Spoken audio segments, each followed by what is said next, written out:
Hello, everybody, and welcome to At the Book for Thursday, September 30th. I was jamming a little bit.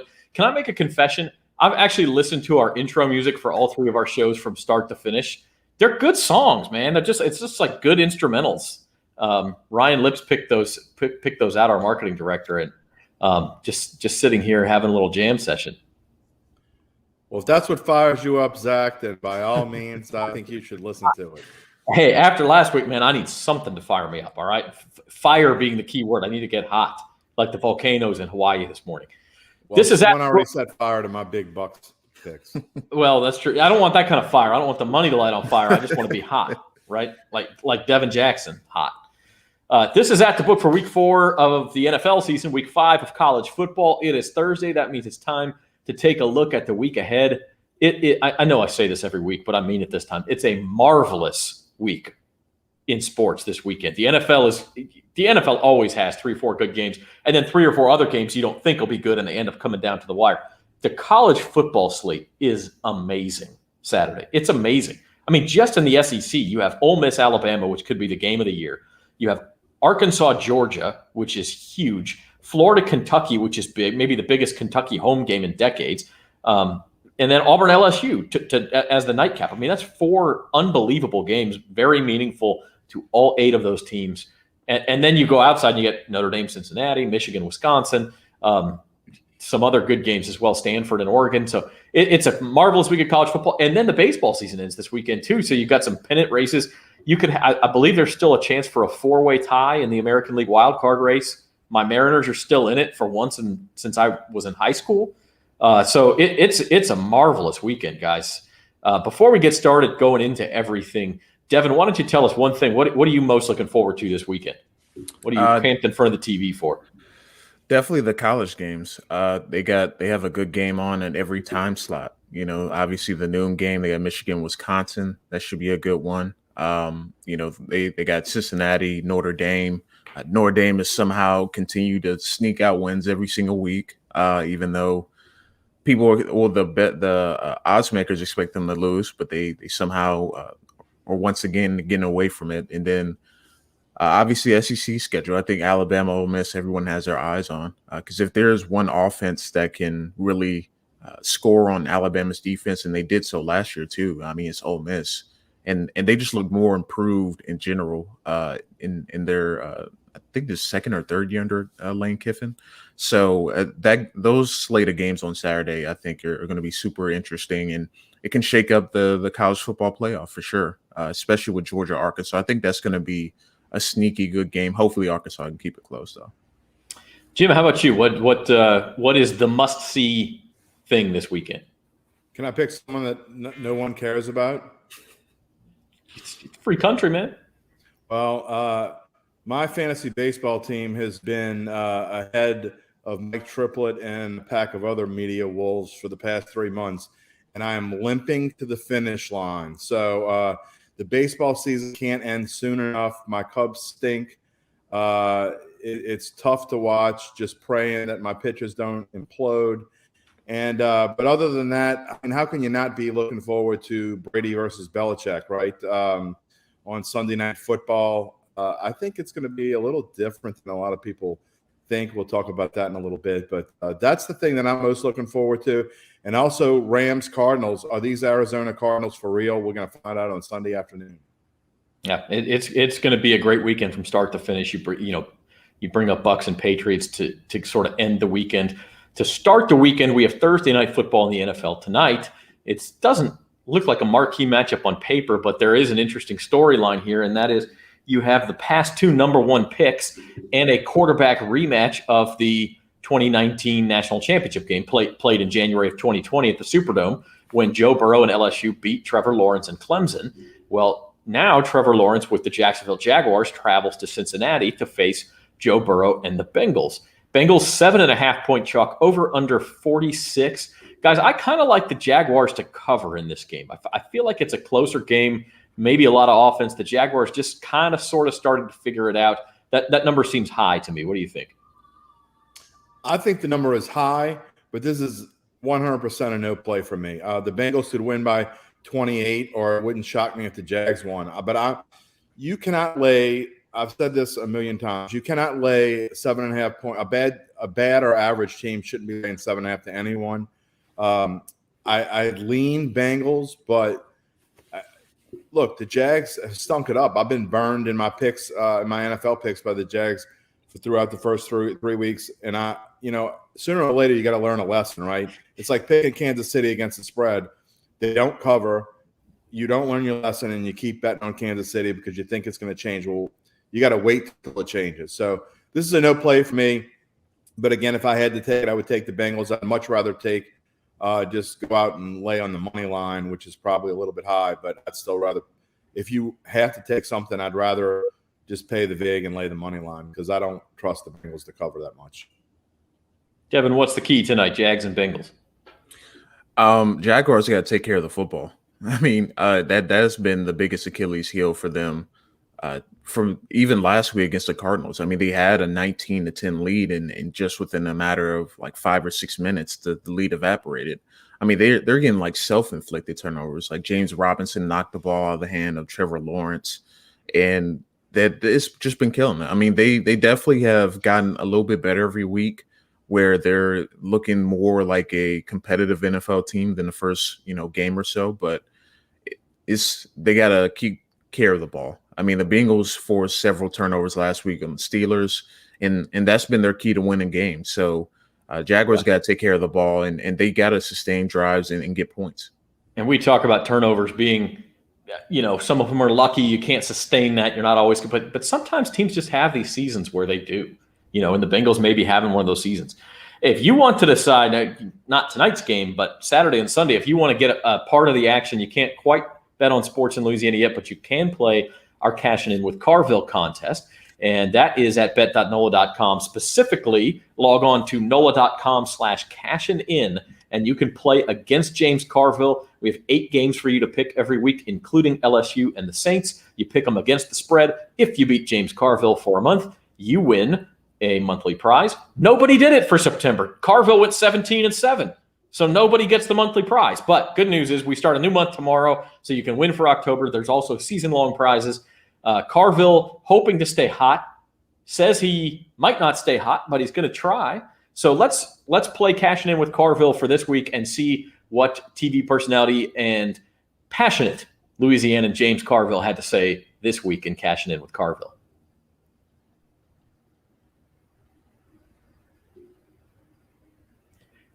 All right, so that was Cashin' In with Carville this week. Let's recap it one more time. Here's who James picked this week. He went all home teams in the college games, Wisconsin, Notre Dame, Alabama, and all road teams in the NFL games, Panthers, Ravens, and Bucks. So interesting strategy there. And, of course, he always automatically picks LSU and the Saints. And LSU and the Saints, I believe, since we started the contest, are 4-2 against the spread. So his record's getting a little bit inflated by that, but he's 13-5 by himself.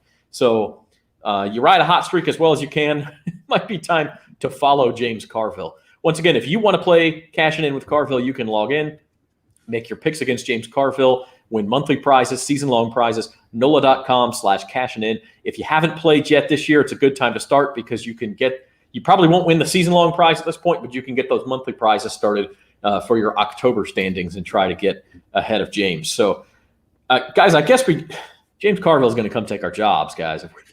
Well, not you, Devin. Yeah, well, somehow. Yeah.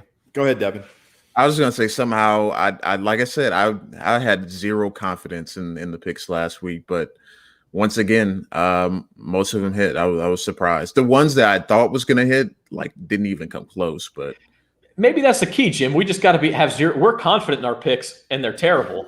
Devin doesn't think they're going to hit. Maybe we just have to feel real bad about it. Maybe that's the key. Well, I'm just picking the wrong ones. I beat Carville last week. I went 7-1 last week against Carville. That's right. And I'm not that far behind him. But to me, even though I'm losing big bucks, I'm still beating Rod Walker. So that's cool. Well, all you got to do is in the Picky Unit, Times Picky Unit, and the Advocate. Every Friday morning, we list the grid of everybody's picks and who's in what place. And Carville's beating us all. But Jim, you went. I was tied for second place last weekend, went 1-7. You were buried and went 7-1, and all of a sudden you're in second place. So it was a good week for you from that perspective. But we'll check out Big Bucks later, and we'll see. Oh yeah, see how that's going. Rub it in. First off, let's take a quick look at the local teams. This is 8:00 Saturday night, big game at Tiger Stadium. And really, we'll talk in a minute about the Saints returning home. But in a lot of ways, to me, this is the first Saturday night at Death Valley in bold-faced letters since the national championship season, since the pandemic. I know they played night games last year. There wasn't a full crowd. I know they've had night games this year, but it was McNeese State and Central Michigan, and the crowd wasn't really into it and wasn't really there. And they're going to be there on Saturday night, and they're going to be loud. Yeah, it's going to be a great atmosphere for sure. Kind of a more traditional, sold out game. It's going to be super loud. The crowd is going to be super into it.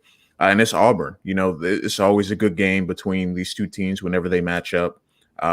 It's hardly excluding last year, because Auburn beat LSU down pretty badly last year. But typically these games come down to the wire. And even in LSU's national championship season, Auburn played LSU really close. So I expect this to be a really good game. Yeah, and I think I'm taking Auburn in the points just because I think this thing comes down to the wire.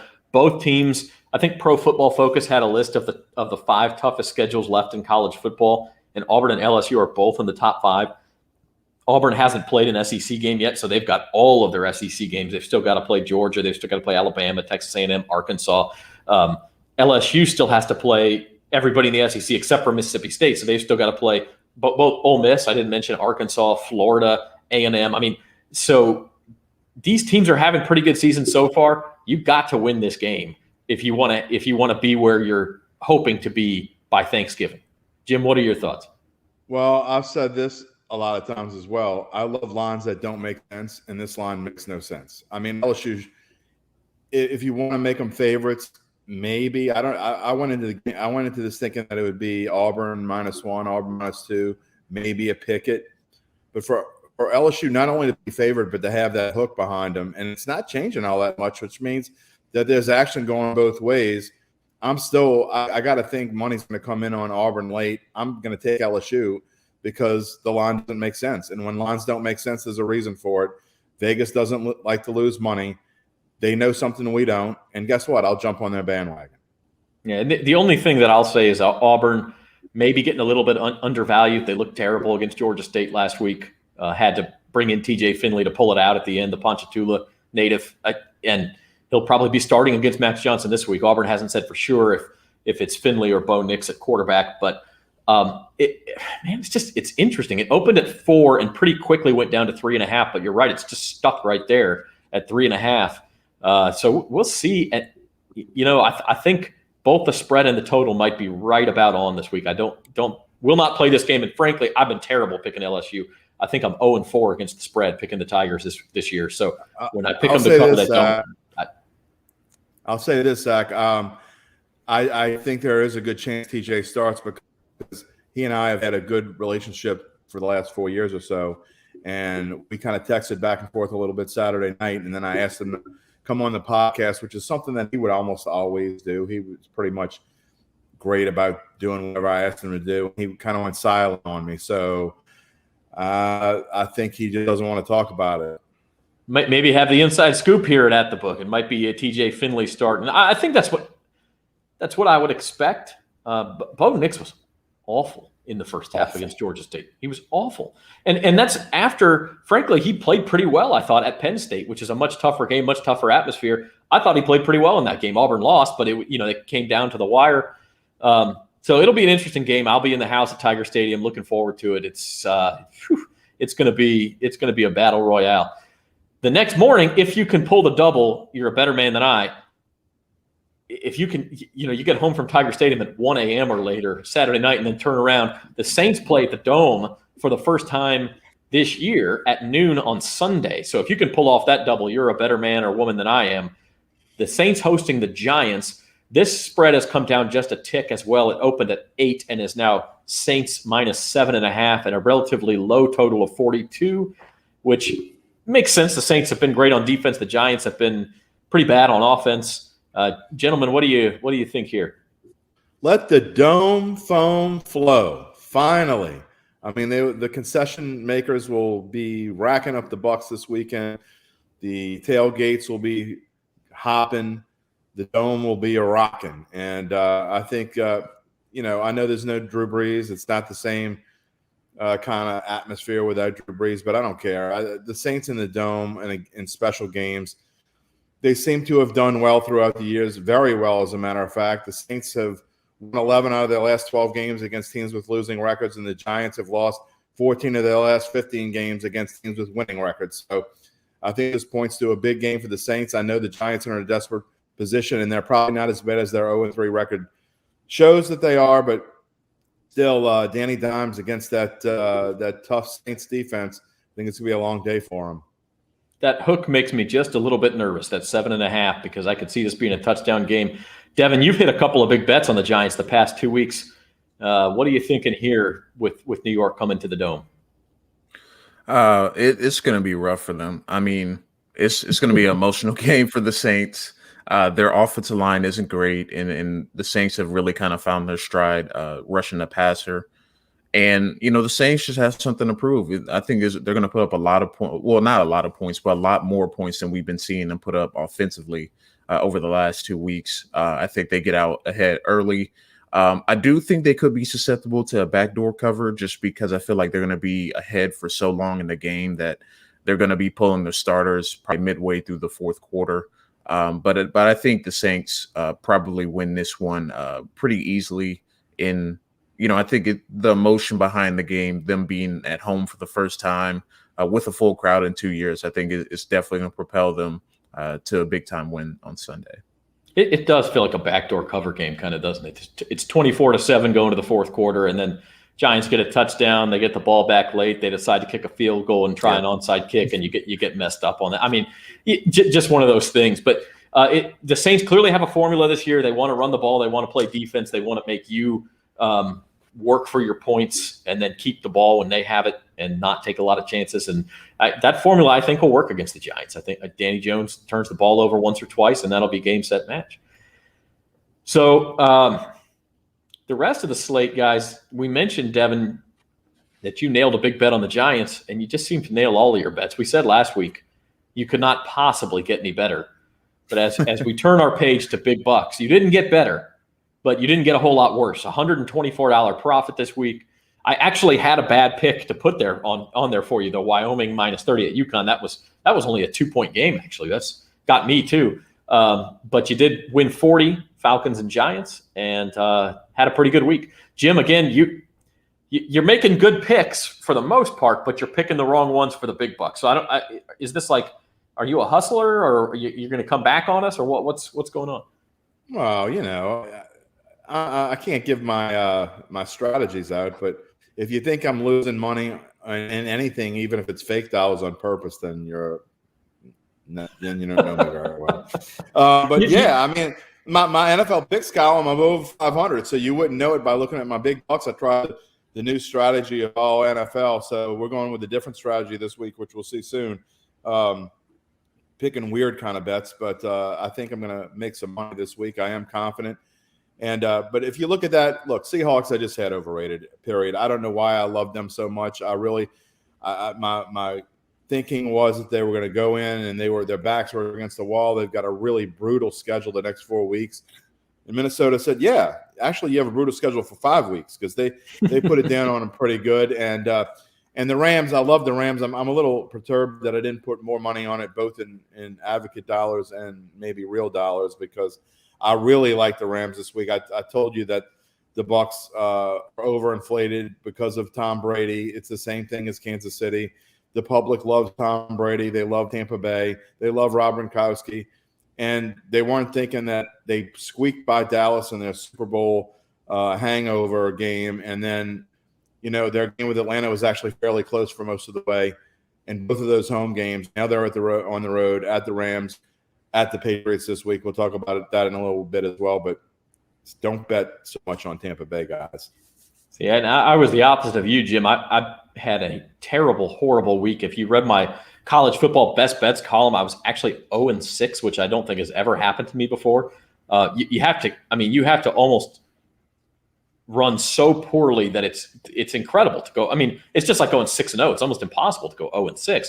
But I did it. I did 1-7 in the Cashin in with Carville picks. But for big bucks, I actually did okay. Minus $24 is not good, but compared to those other totals, I'll take it. I did have Maryland against Kent State, which obviously I didn't put in my best bets column. And then one that I had everywhere was Texas A&M, and I'm clearly way off on that. Arkansas has gotten me a couple of times this year, and so I'm staying away from the Razorbacks for a couple of weeks till we see how for real they really are. Georgia this week, we'll find out in a hurry. Let's play big bucks for week 4, guys. Starting with our best bets, Devin, this is interesting to me because Michigan is undefeated. They're going to Wisconsin. They've lost a couple of games.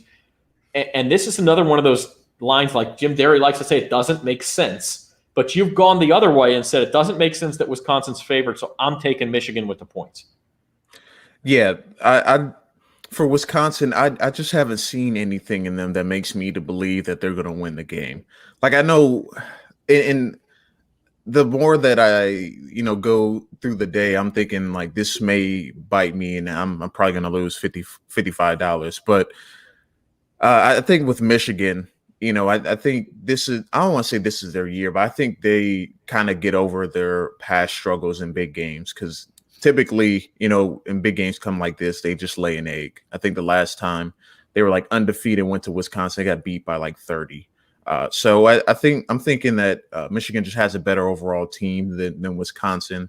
Wisconsin, I don't feel like their home crowd is not the same. They're 1-2 coming into the game. They were juiced up for that Penn State game, but the offense was pretty flat, and their offense really has been flat the entire season. So I have a little bit more confidence in Michigan to come out. I think it's going to be a grinded out game, but I think Michigan wins outright. All right. I mean, again, maybe the key is not being confident because it seems to be working for Devin Jackson so far. He's got Michigan +2 at Wisconsin. And it's like the Jaguars, you said, Devin. Wisconsin's got to stop turning the ball over. I mean, they were beating Notre Dame last week late in the third quarter and then turned the ball over 3 or 4 times in the fourth quarter alone. 2 of them get returned for touchdowns, and all of a sudden they've lost the game by 28 points. So they're a weird team so far this year. We'll see what happens there, but Wisconsin is the favorite. And by the way, Jim, before we get to your pick, Carville and Devin have picked differently here, so something's got to give. I think that game might be a push just because of that. It's got to be. I think. Can you bet on the line itself? Like, can you bet on a 2-point spread? Because if you can, that's Probably. what I'm going to do. You probably can if you get like 34-1 odds, and I'll go put $10, $20 on that. They can't both be wrong. Caesar Sportsbook is our official odds partner, and let me tell you, they'll have all kinds of bets on these games. You just click on the game, open it up. You have all sorts of bets, prop bets, all that kind of stuff. And I'll bet you could, if not the exact margin, you could at least say Michigan wins by 1-3, or I'm sorry, Wisconsin wins by 1-3 anyway, and get 10-1. So. I mean, yeah, you could probably get that. Okay, you went with a teaser. I don't know if this is smart or just reeks of desperation that you're trying all these different tacks, but Titans -1 against the Jets and Packers -0.5 point. There's no 0 there, but that's 0.5 against the Steelers. So you need both of them. If you don't know how a teaser hits, you need both of them to hit. You get 6 points in each of them, and it pays. You said you found -110 odds. To me, a 6-point teaser is always paid -120. But either way, what do you like about these? Well, I'm usually not a huge fan of the teaser. But in this case, you're talking about basically to win straight up these two teams. The Jets are just atrocious. And I know eventually that they're going to get better. I think they will anyway, but their over-under win total right now is about 3.5. So if you think one of these 3.5 is going to be against the Titans, I think you're a little cuckoo. But, Packers, Steelers – the Steelers do get TJ Watt back, so that does concern me a little bit. But the Packers look like the Packers again, and they're coming home to play this Steelers team that has been in disarray. So I'm just picking them basically to win straight up. I'm willing to lay a little bit extra to see that these two teams are going to both win straight up. That's basically what I'm trying to do. When I saw those numbers, it jumped out at me. Yeah, I mean – It makes sense on paper, certainly. And the Steelers, Big Ben has been abjectly awful so far this year. I mean, I was watching like an all-22 film of the Steelers, and Big Ben's missing wide open receivers and forcing the ball, not just forcing the ball into traffic, but 7 yards downfield. There's not even a reward for the risk. And what are we doing? Back, he was really good back in Super Bowl VIII.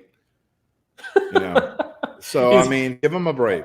Apparently not on the Tom Brady aging plan, but it has not been pretty. And then I went off the beaten path for my top pick. This is a page out of the Devin Jackson playbook, but this is just a matchup pick.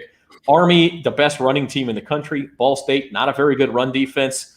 I know they're on the road, but I just feel like it's one of those games. If Army doesn't put the ball on the ground, they're going to run all over Ball State and take care of that line pretty easily. So that is what we've got for the top pick. So now we're going to go into our big bucks. Let's reset again. Devin's got $2,338. We each started with $2,000. Jim's at $1,747.50. We had to go down to cents for Jim because, and then I'm at $2,083. Devin, we talked about Michigan, Wisconsin. A couple other picks that stick out to you this week. I don't like Wake Forest to cover against Louisville. I think that's one of those games. The ACC has been incredibly, difficult to predict this year, and Louisville has looked a lot better from when they played Ole Miss in Week 1. So I feel like Louisville is the play here. Wake Forest, to me, they look good this year, but I look at their schedule. They really haven't played anyone too tough. I mean, I know they handled Virginia, but Virginia isn't really. We found out their defense isn't that great. So I'm taking Louisville in that matchup. I think Louisville has a chance to win that game straight up. So I was very surprised by that line. Another college game that I was a little surprised by, Kansas State and Oklahoma. Oklahoma has been skating by the last few weeks, and they just haven't looked like the team we expected them to look. So I would not be surprised if Kansas State kept this game close. And 10.5 feels like a lot for this game. So I'm taking Kansas State in that one. And then NFL action, the Dolphins being favorites was a little bit surprising to me. I know both teams have not been good early on in the season, but, Dolphins down to their second string quarterback didn't really look that great offensively. I know they took Las Vegas to overtime, but I think the Colts finally kind of get off, and finally get a win against the Dolphins and win that game outright. And then finally, the Cardinals-Rams. I think that game has a chance to be a very high-scoring game. And, as good as the Rams have looked defensively and how good they look, Kyler Murray is a tough player to contain. So I wouldn't be surprised if Kyler Murray lit it up and this ended up being a field goal game. So I'm taking the Cardinals in that one as well. And then ended up with the Raiders over the Chargers plus 3.5 on Monday Night Football. Another game there, Devin, that you talked about is Ole Miss and Alabama. I just want to take a second to talk about that game because it is just going to be a phenomenal game. As James Carville mentioned, it's the Heisman Bowl, right? So it's Matt Corral of Ole Miss and Bryce Young of Alabama. I almost said it backwards, but those two guys are both plus 180 favorites to win the Heisman Trophy. So this game could go a long, long way toward determining who lifts that hardware in December. I agree with you, though, Devin. I think Ole Miss is probably the play here to cover. Always a little nervous about picking against Saban, especially in Tuscaloosa. But, those are Devin's big bucks picks, and he's rolling with the Rebels and quite a few underdogs there. Yeah. I for some reason, I really like the underdogs this season. Minus the Florida game at top, I think, that game is just you want to think that Kentucky is for real and they can compete, but I just don't think they're going to be able to handle Florida. All right, Jim Derry, big bucks. Yikes. Down about 1/8 of our bankroll already here. And so obviously the play is to increase your bets. That's right. I always said, don't chase bad money, but I don't care. I'm going for it this week. And I know I'm in trouble. I know I'm in trouble with real money because I probably disagree with about 75% of Devin's picks. So Devin is super safe this week. I'm just saying, So stay away from those. I agree with the Colts Dolphins pick, as you see here. I think the Dolphins have kind of played over their head a little bit last week. I'm still not sold on the Raiders. Meanwhile, the Colts have if not the toughest schedule in the NFL, they have a brutal NFL schedule. So I really like the Colts this week. I think they're going to win games that they're when they're matched up against teams that are about the same as them or maybe a little bit below. I probably should have taken the Colts money line, but I had enough money line, so I just went ahead and took the 2 points. My two big ones, as you see, the Saints money line. Look, I know that's a lot of vig to lay, 360 to win, and I originally did 360 to win 100, but I was rightly corrected by Zach that our max bet is 200, so I cut it in half, 180 to 50. But you at home have no minimum of max bet. Not that I'm advocating you do anything, because this is just for entertainment purposes. But if you want to go out and lay 360 to win 100, who am I to tell you not to do it? Because the Saints are going to be home. They're going to be fired up, as I said before. 11 out of the last 12 against teams with losing records. The only loss there is that stinker against Philly last year. And then we talked about the teaser. Getting these two teams straight up are great for me. Look, Ravens on the money line, just because you can get them at 105 instead of getting the point. I'd rather just take the money line at $42 to win 40. The Broncos, to me, if you look at the opponent's record for the Broncos this season is 0-9. And I love me some Teddy Bridgewater. Don't get me wrong. And their Broncos defense is very good. But look, the Ravens usually come back and play well after they stink one up. And they were very lucky to win last week. We all know that. So I'm going to count on Lamar Jackson to find a way to do things with his feet. I do think it will be a little bit of a lower scoring game if you like the under. So I do like the Ravens. And then Notre Dame, Cincinnati.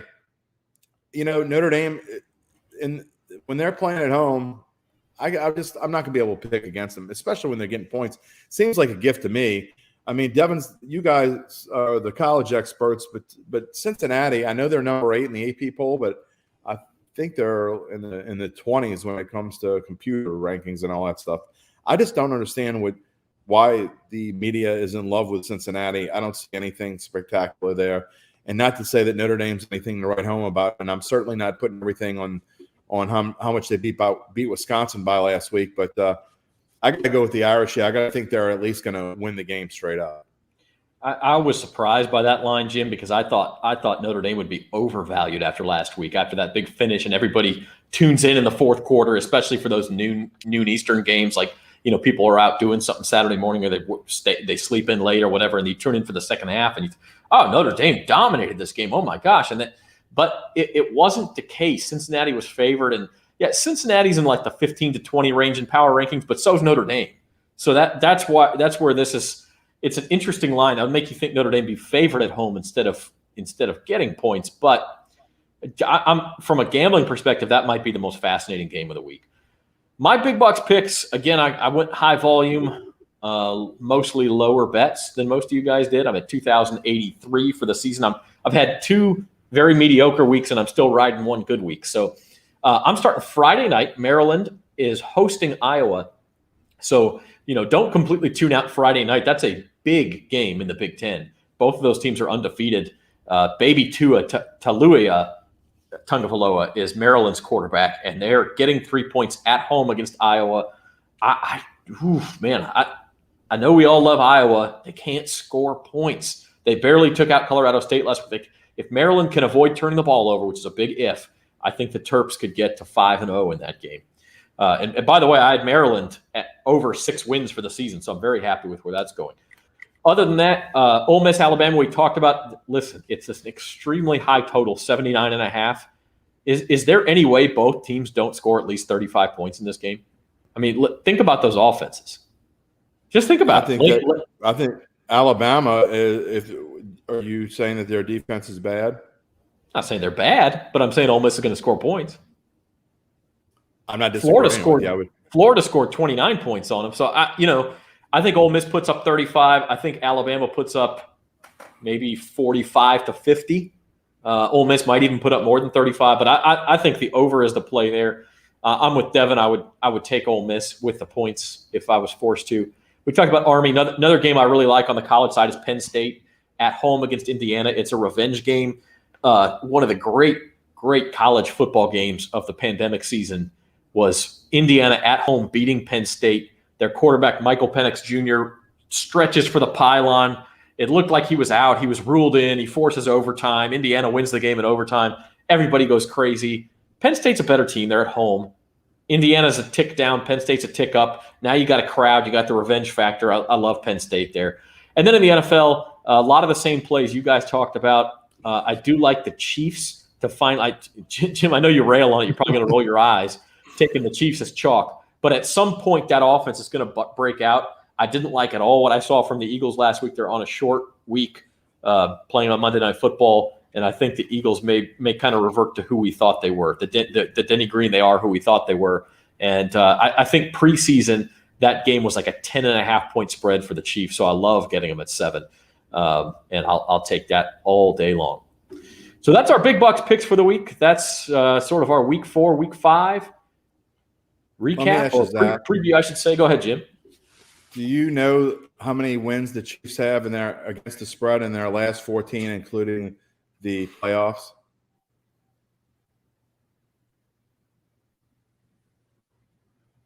Did we lose Zach? Did I scare him that much, Devin? I scared him that much by asking. There he is. He's back. So I don't know if you heard my question. I scared you that much by that question that you went frozen on me. Do you know how many wins the Kansas City Chiefs have in their last 14 games, including the playoffs against the spread? I'm here, and I'm not scared. I'm going to say 2. You are correct. So I read Jim Derry's NFL picks. I know these things. I'm just saying, we can think that something's going to happen, but we keep getting bit by the same old thing. I would think, to me, that they'll start a streak whenever this streak ends, and they finally end it. I'm not going to pay every week to watch and see when they break it. When they break it, then I'll go into the show late. I'll miss the first couple minutes of their little show there, and then I'll go to the show and pay for a balcony seat.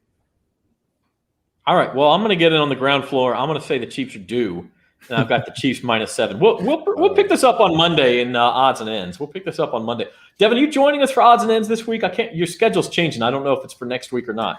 I'm still waiting to hear back on that, but if not next week, the following week for sure. We got to talk to the people above our pay grade on that one. But Devin is going to start joining us for odds and ends by popular demand. He's got to speak for his unbelievable picks. Or maybe we're just hoping that it starts to go the other way and we can give Devin as much crap as we give ourselves on Monday's show. I don't know which one it is. Final thought for the weekend, Jim Derry.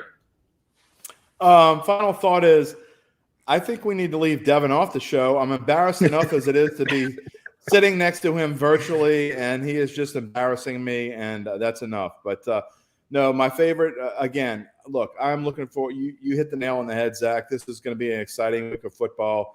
My wife is probably going to hate me by Sunday evening because I will have eyes glued to the TV set for probably 36 of 39 hours or somewhere along those lines. And I've got 2 big high school games to call, one tonight and one tomorrow night. So it is going to be nonstop football from here until Monday morning when I wake up for odds and ends. And baseball. Don't forget about the baseball weekends. I'm trying to forget about baseball. Go Mariners. Devin, final thoughts for the weekend from you.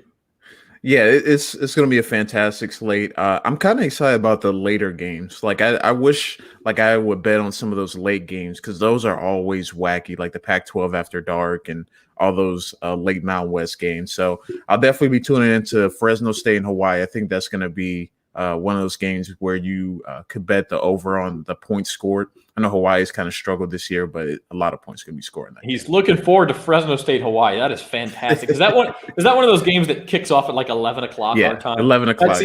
It's going to be on when I get home from LSU Auburn. That's going to be I'll flip it on. Hell yeah. Okay, so my final thought is, by the way, we're going to go live with At the Book. We will actually be at the book at Harrah's Casino in New Orleans later in October. We're looking forward to that so much. We're also going to have guests on the show. We've got some bigger name guests y'all have heard of lined up. So we're super excited for where At the Book is going. We're going to stop talking about our picks so much and start letting other people come in and talk. And we'll be at the Sportsbook at Harrah's as soon as it is ready to accept bets, which is coming very soon. So on that note, we're excited for the weekend. We're excited for what's ahead. Devin Jackson and Jim Derry, they're the talent. I'm Zach Ewing. We'll see you next week on At the Book.